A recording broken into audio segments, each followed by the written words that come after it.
officers and men, to this special briefing.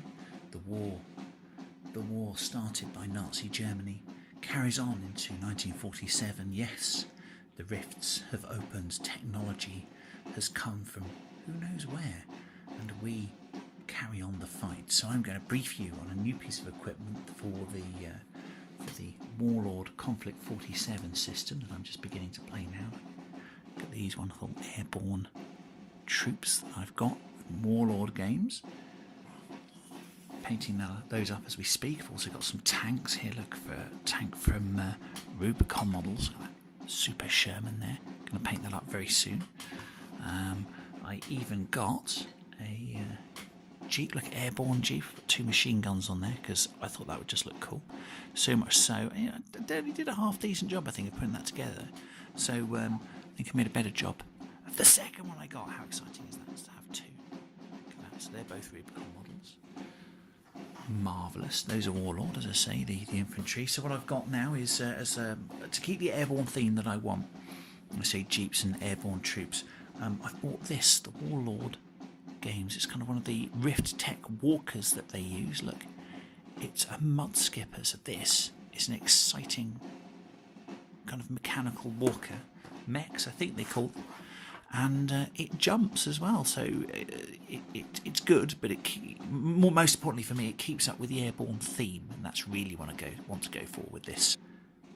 So I'm reading through the instructions at the moment. So I guess having a mech with loads of machine guns on it is pretty cool. But I might go for a couple of machine guns, a couple of bazookas if I'm allowed to do that. And that sounds really good. Give me a bit of anti-infantry, a bit of anti-tank ability as well. But most importantly, it's to keep with the theme of my airborne type force is the reason that I got this particular Mudskipper. I think there's a light walker as well, which you can get from Warlord, so I might try that too. Now, to get into this shrink wrap package, I'm going to have to use Caliburn, the knife, to pierce all barriers. Yeah.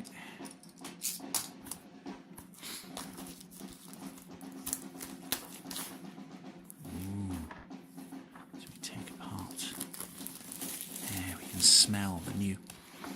Oh yes, it smells of new gaming products. That's what that smells of. So let's have a look what's inside. So this piece of wrapping, very carefully and with wisdom and ecological conscientiousness. Is that even a word? Oh, we'll go with it. Conscientiousness. Dispose of this properly. Very good. So in we go. It feels it's a light package. So I'm guessing at plastic actually. I don't know how what the scale is. It's 28mm scale. So but it's not a big 28mm scale. It's like a proper 28mm scale, which I for one actually I prefer than like having models like so big that you can only get 3 of them on a table. So yeah, I like lots of models. So there we go. So that's the contents of the box. Oh, we've got. Oh, what's that? Oh, that's just looks like advertising or something. Or there we go. A resin kit. Oh, it's instructions on how to use resin. Oh, there we go. There's a clue. That's why it's quite light. It's a resin kit. There are at least parts of it that are resin. Good. So it's kind of resin care, or how to put resin together. So it's got. So that's the box. Got a sturdy box then. Actually, interesting. Good. So you like the box art as well. Away there, we can use that for reference later. Good, so we've got this kind of frame here. Ooh, kind of a box frame. So actually, really, these are blister packs that are thrust into a box. So it could just be sold in blister packs, I guess. And in fact, these blister packs are designed with little holes so that you can hang them on shelves. You can just essentially pack those together and stick them on a rack, couldn't you? But box, I don't know. Boxes are impressive, are they? I guess that's why that's been chosen. More wrapping material. Get rid of that carefully as well. So what do we have here? We have. It looks like basing. Look at that first. Looks like. Yeah, basing there. There we go. Loads of bits. Looks like arms and. Was it legs? I don't know yet. We'll see. Good. And then we've got. lots of little bits. Looks like a main body, actually. There's a big bit there. Looks like main body. So let's get inside. Let's get inside. Okay. Hey, up over it comes. There we go. Base. Large base. I kind of like these bases. They're not very thick. That's not a problem. They've got this ridge here. Kind of keeps your basing material in when you're putting PVA on the base to put your basing material on. Kind of keeps it in like a nice border, which is kind of cool. There's the lovely packing person. There we go. Thank you to whoever packed that for me. Advanced armour material, obviously. That's what that's for. Ooh, bag of metal bits in a sealable baggie. And look to be their legs. They must be legs. Quite light. A little bit of wibbling. That's a technical term, that is. I call it wibbling. It's the flash from the mould, I'm guessing. Mainly on the bottom there, which you would... no one's going to see that, you see. You're going to shave that off. And that's going to be down on the base, isn't it? With the model over it. So no one's going to see that. So that's actually quite a good place to put your mould injection or whatever you do, wherever your resin goes into the mould. I guess it's a good place to place that. You're taking a close look with the magnifying glasses, maybe a little bit of flashing. See,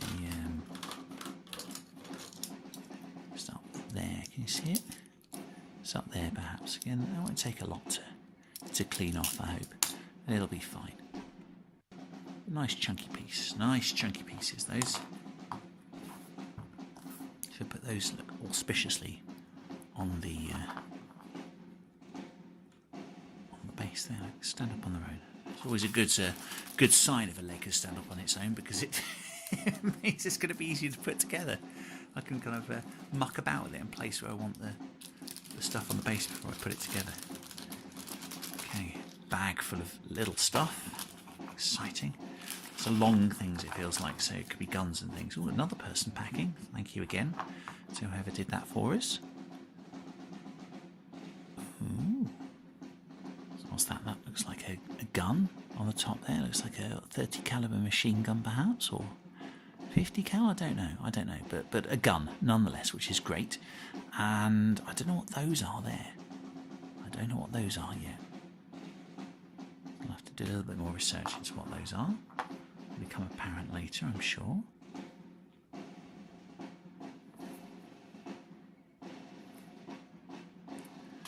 Then what look to be more machine guns. They look heavy.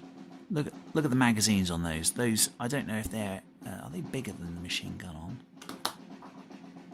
So there's a machine gun on the other little kind of sprue here. Oh yeah, that looks bigger to me. So yeah, I think they're a different cal. That's a 30 cal, possibly. Yeah, and that's on a different scale. That's like a 50 cal mega machine gun. So I don't know what these are.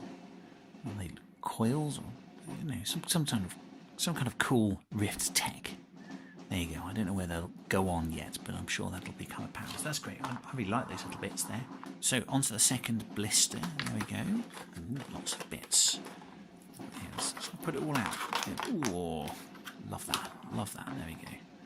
All the bits. So first bit, main bit, huge. Yeah, is what you're paying your money for. It's a huge donking bit of resin to make up the main body. I don't know what goes on the top. I'm guessing it's going to be the bottom there. It's going to clip onto some sort of pelvic area, isn't it? But that's a large looking piece there. It looks like a cockpit, so maybe it goes down like that. Let's have a look at the well, maybe a bit better. There we go. That's a better view of it, isn't it? Yeah, there we go. There's a boxy bit there.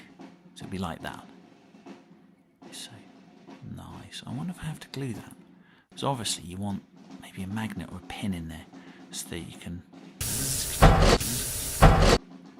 There's obviously you want a magnet or a pin in there, don't you? So you can turn it left and right.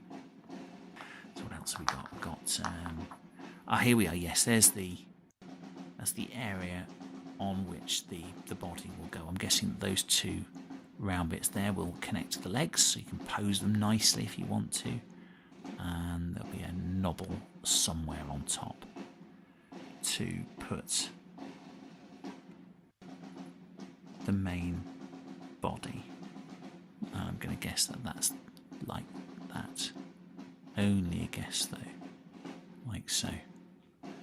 Now actually looking at this, ooh, doesn't immediately. That's not a pinch. Can you see where that is? Like that round part there, where it looks like you could move the body left and right.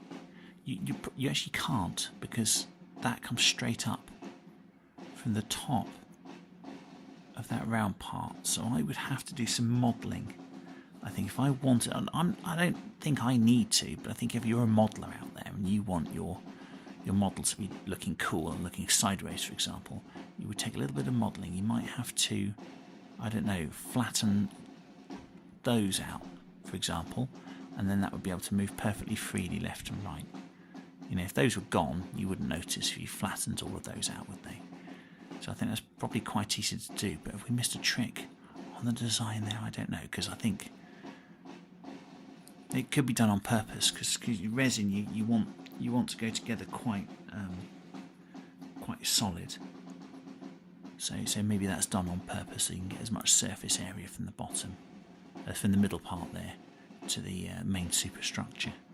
But it does look good though. It does look great. I say it does feel solid going together as I dry fit it. Again, there is some flashing there. Nothing I can't clear up. I don't know, maybe that's something you just expect with resin is webbing and stuff like that in the mould. But should be fun, should be fun. Those are the arms, there we are. Great, good, so I'm going to have a go at putting this cool thing together.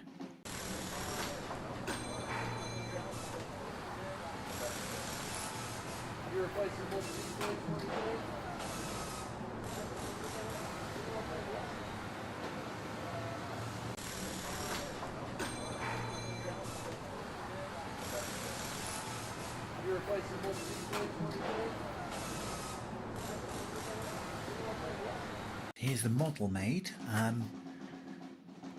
still in its naked form. It's the bazooka underneath is essentially the bazooka rockets. Look at that, which I really like. They just fit on underneath the arms there.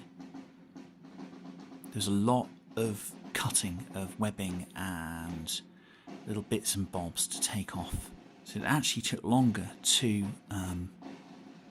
prepare the pieces than put them together. The model itself goes together really easily. There aren't too many parts. You see the I'm guessing these are kind of the anti-grav bits, because it's a jump walker. Jumps. You see, so it looks pretty cool. I can imagine that boosting away to take the enemy by surprise. The metal stuck to the resin okay. I didn't have to take anything off and put it back on. That was really cool. Looks really good, I think. So I've put the auto cannons on the top, the medium machine gun in the middle there, and the optional upgrade is the bazooka there. I could have put these heavy machine guns on. I think I'm going to use those on some automated infantry I've got actually, so that's a really cool, nice little extra to have. But I put bazookas on the bottom, so I've got a bit of anti-tank capability, though I could hit armoured infantry with those, couldn't I? Or the walkers, etc. And lots of anti-infantry capability there as well. So I feel that's a good all-round choice for my army. So there you go, I'll give that an undercoat, maybe give it a green coat and show you what it looks like for the last time. So here we go, ready to jump into action. Very basic paint scheme, just to show you guys really, not even put any basic material on yet, but just to give you guys a look. Look, festooned with weapons, it's exactly what I wanted. Well worth the clearing up, as I mentioned before. It took a lot of clearing up on the resin, but well worth it when I started to put it together, and very easy to put together, kind of well designed for that. Nice little feature I didn't notice at first, and if you see the little ammo hopper down there, two little belts of of bullets, of shells there, which is really cool, as they create a little notch and a little groove under the gun to just place the cannon on really easily. So I really like that, actually. So there we go, ready for action with my machine gun in the middle, the cannon on the top, bazookas underneath. I feel ready to engage anything to support my airborne troops. So I hope your military exploits go well for you. I hope you manage to take whatever strong point you're going for, or defend whatever line you find yourself in charge with. If you would like to leave any comments, please feel free to do that. Give us a subscription, give us some comments, because this is a game that's new to me. So if there's anyone out there that plays Konflikt 47, tell me, how do I use a jump mech? I have no idea, so give me some ideas and tips. I'd be really glad of them. So until then, take care of yourselves, and thanks for joining us.